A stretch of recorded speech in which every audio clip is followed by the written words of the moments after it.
வங்கக்கடலில் உருவாகி இருக்கக்கூடிய காற்றழுத்த தாழ்வு பகுதி பொறுத்த வரைக்கும் தாழ்வு மண்டலமாக வலுப்பெற்று வடக்கு மற்றும் வடமேற்கு திசை நோக்கி நகர்வதற்கான வாய்ப்புகள் இருக்கு. இதன் காரணமாக எந்த அளவிற்கு நமக்கு மழை பொழிவு இருக்க போகுது அப்படின்னு சொல்லி தான் நம்ம பார்க்க போறோம். நண்பர்களே, கடைசி வரைக்கும் வானிலை அறிக்கையை கேட்டு நீங்க பயன்பெற்றுக் கொள்ளுங்க. இப்போ நமக்கு இருக்கக்கூடிய வானிலை பொறுத்த வரைக்கும் தமிழ்நாட்டில் பெரும்பாலான மாவட்டங்களில் வானம் ஓரளவு மேகமூட்டமும் சில சமயங்களில் மட்டும் அவ்வப்போது மிதமான மழையுமாக பதிவாகி கொண்டிருக்கு.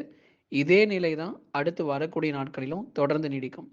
ஒரு வெள்ளப்பெருக்கு ஏற்படுற அளவுக்கு அல்லது ஒரு அதி கனமழை கொட்டி தீர்க்கிற அளவுக்கு நமக்கு மழை பொழிவு தற்போதைக்கு கிடையாது அப்படிங்கிறது நம்ம சொல்லியிருக்கிறோம். இந்த தாழ்வு பகுதி பொறுத்த வரைக்கும் ஒவ்வொரு முறையும் உருவாகும் போதும் பலருடைய கேள்வி என்ன அப்படின்னா, இதாவது நம்ம தமிழ்நாட்டுல வராதா? அதிக மழை பொழிவை கொடுக்காதா? அப்படின்னு சொல்லி தான் நெறைய பேர் கேட்குறீங்க. முதலாவதாக நம்ம இருக்கிறது தென்மேற்கு பருவமழையில. தென்மேற்கு பருவமழை பொறுத்தவரைக்கும் பெரும்பாலும் கனமழை மற்றும் மிதமான மழையாக தான் அதிக நேரங்கள்ல பதிவாகும். ஏதேனும் ஒரு சில நாட்களில் மட்டுமே அந்த மிக கனமழைங்கிறது கடலோர மாவட்டங்கள், உள் மாவட்டத்துல பதிவாகும். இந்த தென்மேற்கு பருவமழையில அதிக மழை கிடைக்கக்கூடிய பகுதிகள் நீலகிரி, கோயம்புத்தூர், தேனி, தென்காசி போன்ற மாவட்டங்கள் தான் அதிக அளவுல நமக்கு மழை அப்படிங்கிறது பதிவாகும். சில இடங்கள்ல வெள்ளப்பெருக்கும் ஏற்படுவதற்கான வாய்ப்புகளும் இருக்கும். அதே போல தான் கடந்த மாதங்கள் நம்ம பார்த்தோம். நெறைய பகுதிகள்ல மிக கனமழையும், கனமழையினுடைய தீவிரமும் ரொம்ப அதிகமாக மேற்கு தொடர்ச்சி மலையொட்டிய மாவட்டங்கள்ல காணப்பட்டது.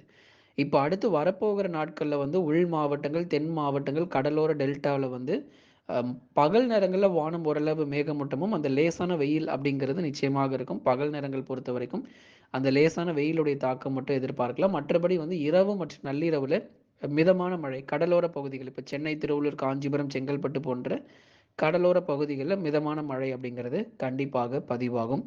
அதே சமயங்கள்ல இந்த தாழ்வு மண்டலம் கரையை கடக்கும் பொழுது உள் மாவட்டங்கள்ல கணிசமாக நமக்கு மழை பொழிவு அப்படிங்கிறது பதிவாகக்கூடும்.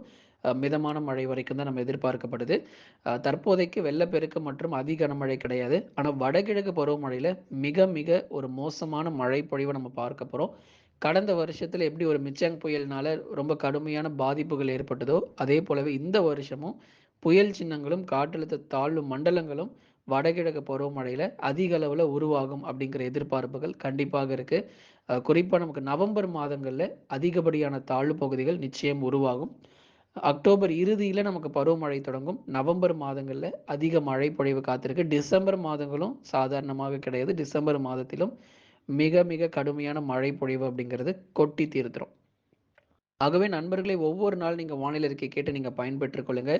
இந்த தாழ்வு பகுதி காரணமாக தற்போது உருவாகி இருக்கக்கூடிய இந்த தாழ்வு பகுதி காரணமாக வடக்கு ஆந்திரா, தெலுங்கானா, ஒரிசா, சத்தீஸ்கர், மத்திய பிரதேஷ் போன்ற மாநிலங்கள் மிக மிக கடுமையான வெள்ளப்பெருக்கு சந்திக்க போகுது.